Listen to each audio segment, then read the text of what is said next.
BJP ಕಾರ್ಯಕರ್ತೆ ಸುಜಾತಾ ಹಂಡಿಯಿಂದ ಹಲ್ಲೆಗೊಳಗಾದ ವ್ಯಕ್ತಿ video viral ಆದ ಬೆನ್ನಲ್ಲೇ ತುಕಾರಾಂ ಎಂಬ ವ್ಯಕ್ತಿ ಮಾಧ್ಯಮದ ಮುಂದೆ ಹಿಂದೆ ನಡೆದ ಘಟನೆ ಕುರಿತು ಸತ್ಯತೆಯನ್ನು ಹೊರಹಾಕಿದ್ದಾನೆ.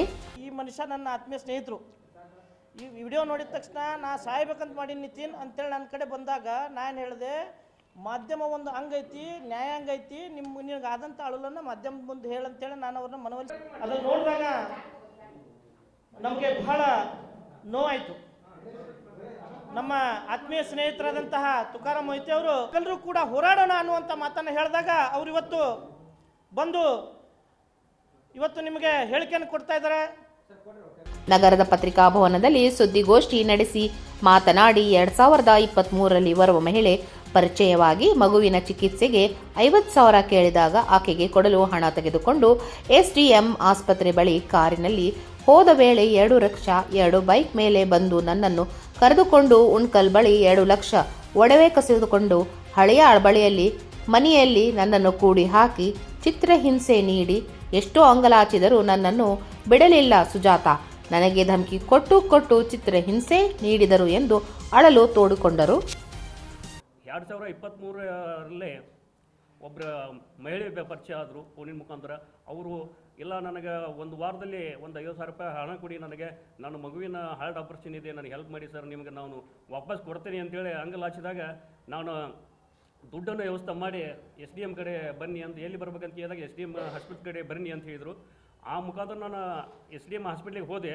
ನಾನು ಮತ್ತು ನಮ್ಮ ಕಾರು ಚಾಲಕ ಇಬ್ಬರು ಇದ್ದೀವಿ. ಹೋದ ತಕ್ಷಣ ಇಲ್ಲ SDM ಕಡೆ ಬರ, ಆಚೆ ಕಡೆ ಬಾಜು ಪೆಟ್ರೋಲ್ ಪಂಪ್ ಇದೆ, ಅಲ್ಲಿ ಬನ್ನಿ ಅಂತಂದರು.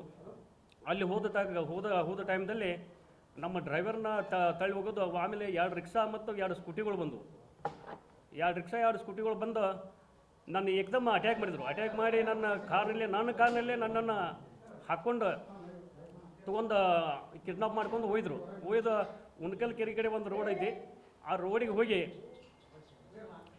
ಅಲ್ಲಿ ನಿರ್ಜನ ಪ್ರದೇಶ ಒಂದು ಹೊಲ ಐತಿ, ಹೊಲದಲ್ಲಿ ನಾನು ತೊಗೊಂಡು ಹೋಗಿ ನನ್ನ ಕರೆ ಇದೆ ಅಂತ 2 ಲಕ್ಷ ರೂಪಾಯಿ ದುಡ್ಡು ಮತ್ತು ಬಂಗಾರ ಚೈನ ಮತ್ತು 2 ಉಂಗುರಗಳನ್ನು ಕಸ್ಕೊಂಡು, ನೀವು ದುಡ್ಡು ಇನ್ನೂ ಕೊಡಬೇಕು ಅಂತ, ಇಲ್ಲ ನನ್ನ ಕಡೆ ದುಡ್ಡು ಇಲ್ಲ ಅಂದಾಗ ನನ್ನ ಹೊಡೆದು, ಆಮೇಲೆ ನನ್ನ ಕಣ್ಣಿಗೆ ಬಟ್ಟೆಯನ್ನು ಕಟ್ಟಿ ನನ್ನ ಕಾರಿನಲ್ಲೇ ಹಾಕ್ಕೊಂಡು ನಾನು ಹೋಗಿ ಅದು ನನಗೆ ಕುಡಿದ ಮತ್ತಿನಲ್ಲಿ ಬಂದು ಹಣ ನೀಡುವಂತೆ ಬೆದರಿಕೆ ಹಾಕಿ ಯಲ್ಲಾಪುರ ಬಳಿ ಕಾಡಿನಲ್ಲಿ ಇಟ್ಟು 2 ದಿನಗಳ ಬಳಿಕ ಹಳ್ಯಾಳಕ್ಕೆ ಒಯ್ದರು.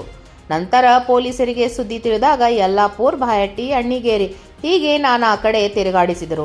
ನನ್ನ ಹೆಸರಿನಲ್ಲಿ ಸಿಮ್ ತೆಗೆದುಕೊಂಡು ನಮ್ಮ ಸಂಬಂಧಿಕರ ಬಳಿ 1.5 ಲಕ್ಷ ಪಡೆದರು ಎಂದರು. ಇನ್ನು ಈಕೆಯಿಂದ ನನಗೆ ತುಂಬಾ ನೋವಾಗಿದೆ, ನನಗೆ ನ್ಯಾಯ ಒದಗಿಸಬೇಕು, ನಾನು ಸಾಯಬೇಕು ಎಂದುಕೊಂಡಿದ್ದೆ. ಆದರೆ ಅನೇಕರು ನನ್ನನ್ನು ಧೈರ್ಯ ತುಂಬಿದರು. ಕಾನೂನು ಚೌಕಟ್ಟಿನಲ್ಲಿ ಆರೋಪಿಗಳಿಗೆ ಶಿಕ್ಷೆ ಆಗಬೇಕು ಎಂದು ಆಕ್ರೋಶ ವ್ಯಕ್ತಪಡಿಸಿದರು. 9 ಲೈವ್ ನ್ಯೂಸ್, ಹುಬ್ಬಳ್ಳಿ.